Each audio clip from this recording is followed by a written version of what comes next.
and welcome to News Now on TV360. I am Thelma Okoro. At least 4 persons have been confirmed dead after Fulani herdsmen clashed with farmers in Gbayi local government area of Niger State. The incident has been confirmed by the Nigerian Emergency Management Agency, NEMA. More than 250 persons have been displaced by the incident. The Director General of the Niger State Emergency Management Agency, NSEMA, Ahmed Nga, said the displaced people were being resettled in a school in Boso, Niger State. He added that 167 houses were burnt down, while 17 motorcycles and other property were destroyed during the clash. The Code of Conduct Tribunal has adjourned the trial of Senate President Bukola Saraki till September. The trial was initially adjourned till July 13, but the tribunal's chairman, Danladi Umar, postponed the trial again because the tribunal is currently on recess. Ibrahim Al-Hassan, the spokesperson for the tribunal, said the tribunal will communicate the resumption date to all parties having pending suit before it. Saraki is facing a 16-count charge of false declaration of asset while he was governor of Kwara State. A bill which proposes immunity for leaders of the National Assembly has passed first reading at the House of Reps. Over the past few weeks, the bill has caused controversy among Nigerian lawyers. The bill is aimed at granting immunity for presiding officers of the legislature. Sponsor of the bill, Leo Ogo, said, who is the minority leader of the House, said, by providing immunity for the leadership of the National Assembly, the independence of the legislature will be guaranteed. However, Majority Leader Femi Gbajabiamila argued that the timing of the legislation was not right. In his verdict, the Speaker of the Representatives House, Yakubu Dogara, explained that any bill that seeks to amend the Constitution are normally allowed to pass through the second reading before being sent to the ad hoc committee on the review of the Constitution. The Nigerian police force has paraded 11 men suspected of kidnapping Sierra Leone's envoy to Nigeria, Major General Alfred Nelson Williams, who's retired. The Sierra Leone envoy was kidnapped on Friday, July 1st, and later regained his freedom on July 5, 2016. While parading the suspect, the police said further investigation into the matter is still ongoing. The suspected kidnappers in police custody are Rabiu Yusuf, who is a male aged 45 years old. He has also been identified as the gang leader. Garba Abubakar, who is also known as Habu, is aged 27 years old. Yusuf Adamu, who is aged 20 years old. Husseini Musa, aged 25 years old. Shuaibu Idris, aged 35 years old. Usman Bello, who is aged 20 years old, Musa Ali, who is aged 45 years old, Muhammadu Abubakar, who is aged 30 years old, Suleiman Abubakar, who is aged 25 years old, Gambo Ibrahim, who is aged 25 years old also, as well as Balarabe Muhammadu, who is aged 32 years old. A meeting between the Petroleum and Natural Gas Senior Staff Association of Nigeria, Pengasan, and the Nigerian government over its ongoing strike action continues.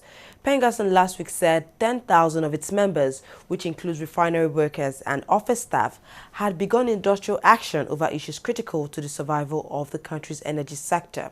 The union said it decided to strike over issues such as joint venture funding and cash call arrears, which it said had stalled the creation of new jobs and investment in the sector. Its president, Francis Johnson, says the strike will continue until all the issues are fully addressed. ExxonMobil Corp on Tuesday said no attacks had taken place at any of its facilities. This comes hours after the Nigerian militant group Niger Delta Avengers said it had blown up the Kwa Ibo 48 crude oil export pipeline operated by the company. Late on Monday, the Avengers said on its website that it had blown up an ExxonMobil Corp facility. The group has claimed responsibility for a series of attacks in Nigeria's southern oil hub. The militants, whose attacks briefly pushed Nigeria's crude oil production to 30-year lows, say they want a greater share of the Nigeria's energy wealth to go to the southern Niger Delta region. Nigeria's Minister of Foreign Affairs, Geoffrey Onyema, says the government will investigate cases of human rights abuse in the ongoing counterinsurgency campaign against Boko Haram. The International Criminal Court had in April this year begun investigation against the Nigerian army. Local and international groups, including Amnesty International and Human Rights Watch, have accused the military of illegal killings and incarcerations. Conflict situation there are going to be excesses. It's in the nature of conflict, especially in very remote areas.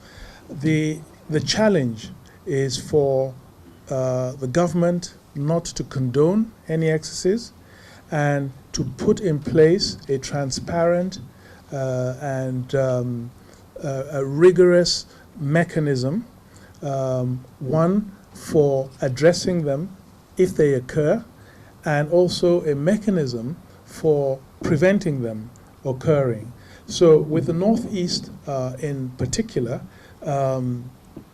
the strategy of the government is to, as much as possible in the areas that have been regained by the security forces, to get in as much as possible the civilian authorities, police and so forth, and have it much more demilitarized as much as possible. Where there are cases of abuses or excesses, that these have to be investigated thoroughly and dispassionately, and appropriate and stringent measures taken. We put in place the mechanisms for that, and as I said, embedding a human rights desk, within the military, so that it's institutionalized and becomes part of the culture of our security forces, and in particular training also for our security forces on issues of human rights.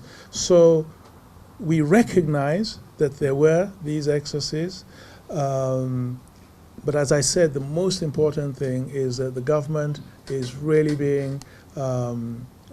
determined, to stamp them out and to really address them objectively and forcefully, and institutionalize, as I said, very importantly, that culture within the security services.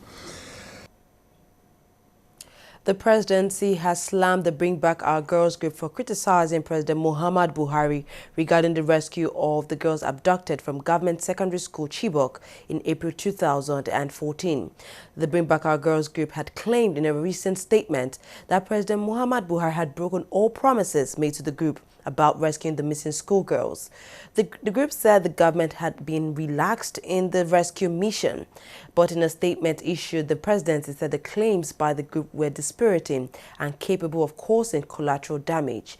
The statement appealed to the officials and members of the campaign group not to waver in their support for the Nigerian government. Nigerian Association of Ex-Service Pensioners has urged its members to shun any form of planned protests. Addressing a press conference in Abuja, the president of the association, Prince Zubairi, noted that after a dialogue with the Nigerian government, the government had agreed to take adequate action to remedy the various pension irregularities.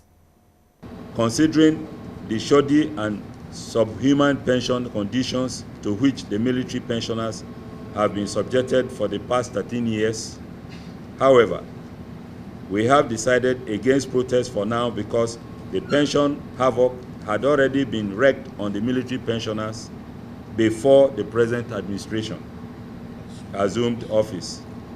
Moreover, we have discussed with the present government through their relevant agencies, defense headquarters, and they have made important concessions which, when implemented, will bring relief to the military pensioners.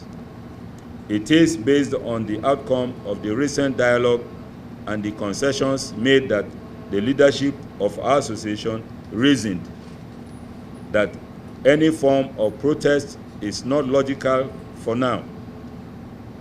We have therefore decided that no member of the Association of Ex-Service Pensioners will embark on any protest for now. Fortunately, part of the government's concession to us is the implementation of 20.37, which was illegally deducted from the original 53.37%. The government has also promised to look into the possibility of paying the remaining 6 quarters of the 33% arrears in 2 installments to pave way for the next salary review, which is already overdue. The Nigerian government has said plans are currently being made to evacuate citizens in the war-torn country of South Sudan. More than 250 people are reported to have died since last week when heavy fighting broke out between forces loyal to the president and vice president. Many Nigerians are said to be trapped in South Sudan. Minister of Foreign Affairs Geoffrey Onyema took to his Twitter page on Tuesday morning to say that the federal government is making moves to bring them back to Nigeria. The House of Reps have summoned the outgoing United States ambassador to Nigeria to provide evidence over accusations of alleged sexual misconduct by some of its members during a recent trip to the United States. 3 Nigerian lawmakers, Samuel Ikon, who is a PDP member representing Akwa Ibom State, as well as Mohammed Gololo, an APC member representing Bauchi, and Makbila, also an APC member representing Benue State, were accused of alleged sexual misconduct while on an official assignment in Cleveland, USA in April this year. The accused lawmakers had traveled with 7 other reps to the US for the International Visitor Leadership Program. The reps have now summoned the ambassador to shed further light on the allegations. He is expected to appear before the House on Thursday. The federal government says it has concluded plans to disburse $1.5 billion each to the 36 states of the Federation and the Federal Capital Territory to fund its primary health care system. Minister of Health Professor Isaac Adewale revealed this during the presentation of the National Health Care Plan to officials of the World Health Organization in Abuja. Professor Adewale said that the neglect of the primary health care system was a major problem in the health sector. The Nigerian Communications Commission (NCC) says it remitted 70 billion naira into Nigeria's Federation account in the last 1 year. This was revealed in a statement by the Special Assistant on Media to the Chief Executive of the Commission, Yakubu Musa. The statement also revealed that the 70 billion naira was in addition to the 30 billion naira paid by MTN Nigeria as a part payment of the 330 billion naira fine slammed on it by the Commission.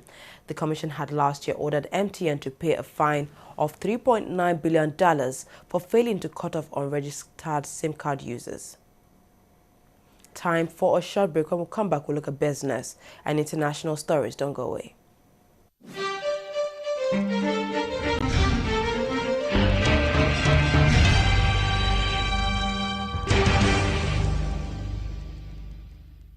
The Wole Soyinka Center for Investigative Journalism invites you to the 8th Wole Soyinka Center Media Lecture Series. Date, Wednesday, July 13, 2016. Venue, Neka House, Plot A2, Hakim Balogun Street, off Latif Jakonde Road, Agidingbi, Ikeja, Lagos. Time, 10 a.m. Theme, Tax Education, National Development, and the Seminal Role of the Media. Lead speaker, Adebimpe Balogun, first female president of the Chartered Institute of Taxation of Nigeria.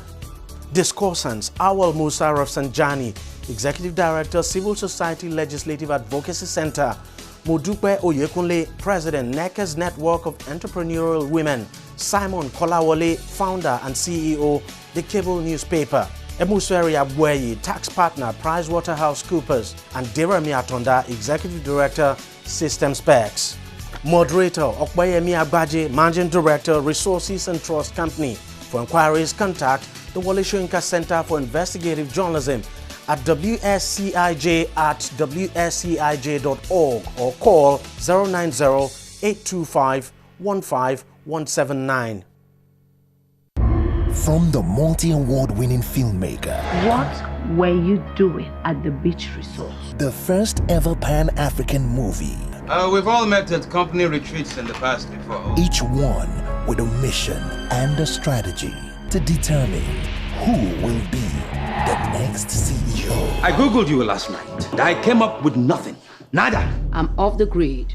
I fly below the signal. Coming to the cinemas from the 15th of July, 2016. 10 VIP CEO premiere tickets and 20 autographed DVDs up for grabs when you pay for the OLX Do It For Me service from 6th of June to 1st of July 2016.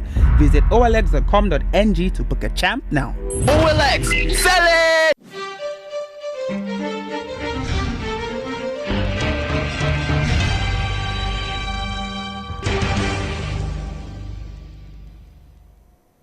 Welcome back. You're watching TV360 News now. It's close to 3 weeks now since UK voted to leave the EU. Economic experts and investors in Nigeria have been holding several meetings to look at the potential impact Brexit could have on Africa's largest economy. One thing seen so far from all the discussions on the issue is that there is no definite agreement on the magnitude of the impact it could have on the Nigerian economy and just how the country could deal with any negative consequence. This next report looks at some of the issues raised over the impact of Brexit. One place where Nigeria felt the almost instant impact of Brexit was the country's stock exchange. The capital market had been on a bullish run, but just a day after Britain voted to leave the EU, shares tumbled. The NSE All-Share Index went down minus 1.36%. Market capitalization closed in the negative territory, going down from 10.5 trillion naira to 10.67 trillion naira. The market is yet to recover since then. The Nigerian market is internationalized. It does not operate in isolation. It operates in an international financial system. So whatever is affecting the international financial system, obviously is going to affect the Nigerian market. The situation compels the country's Chartered Institute of Bankers to call this gathering of economists, investors and market analysts to discuss the likely negative impact and how to mitigate it. The reactions you saw in the market is because the market, for the first time, did not price in the possibility of a Brexit. Markets don't normally tolerate uncertainty. In this one case, everybody went on the 80%, only because it does not follow the principles we were all taught, rational decision making. 5.5% of our imports is from UK. Then 5.9% of our crude oil export ends up in UK. So you have 5.5 imports, 5.9 exports. So how does it play out for us? This is something we also need to consider. What will be the capacity of a slowing down British economy to still take on imports from Nigeria? And then, of course, what is their capacity to produce those high-end industrial goods that we eventually import in Nigeria? Diaspora remittances are going to be affected because if performance of the UK market is not good, right, it means that Nigerians in the diaspora earning money will have enough to repatriate to us, and it will have implications. And if it's not go to other parts of the world, it will affect us. Remittances actually constitute quite a significant part of our inward review. But to be honest, even the remittances, just given some of the issues we are seeing globally, it was reversing. So it will have an impact on remittances for us. A number of Nigerian banks operate branches in the UK. There are fears Brexit could affect their operations, but to what extent is what no one could tell for now. We need to first look at the quantum of business that they are doing in the UK. Because what's the contribution from those countries, from Britain, the activities in Britain, that it makes to their P&L, I think to me is not really sufficient to affect it so much. But since some of the banks out there are their corresponding banks, then definitely we will see an effect happening. And we've seen in recent time whereby JP Morgan was talking about exiting UK as their headquarters. And if that happens, then definitely there may be some impact as well. But to me, in the meantime, there may not really be a direct impact for now. The overall impact of Brexit is still a matter of conjecture. Quite a number of analysts here say any negative impact would be negligible because Britain is not such a big trading partner of Nigeria, and it does not appear the government is fretting over the issue, as it has so far not released any comprehensive plan of dealing with any likely negative impact of Britain exiting the EU. Still on Brexit, Nigeria's Minister of Foreign Affairs says Africa should ignore the example of Brexit and forge ahead with its plans for integration. There have been concerns that the fallout of Brexit could have potential impact on integration efforts across the world, but Geoffrey Onyema has denied this. Instead, he says Brexit offers Africa the opportunity to forge ahead with its integration plan and freeze trade zone within the continent. The reason why you have integration is because you feel that it is a win-win situation, and especially economically. You are promoting a larger market, for your exports. So if we're looking at it from Nigeria's point of view, an access to a large market for our manufactured goods and for trade is of economic benefit, direct economic benefit to this country, as it is to countries around the world, which is why you have these free trade zones, you have economic cooperation and integration, because you're creating a larger market and promoting trade, which equals, improvement in the economic lives of your citizens. So the fact that the UK has chosen to leave the EU, I think the jury is still out, and we will see whether it is for its economic benefit. It has other reasons, such as sovereignty issues, immigration issues, that it felt were of great concern. But I think from the African point of view, it has to be seen as a positive, the promotion of greater economic trade. As you know, at the moment, there's only 10% of the trade in Africa is intra-African trade within Africa. So that leaves a large space for greater economic activity within the continent, which translates to greater economic prosperity.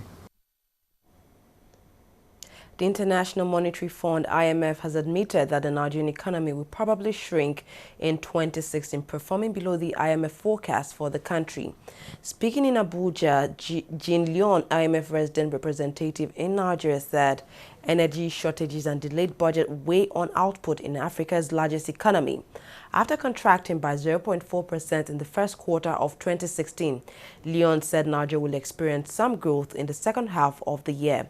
But he added that it would not be enough to upturn initial shrinkage.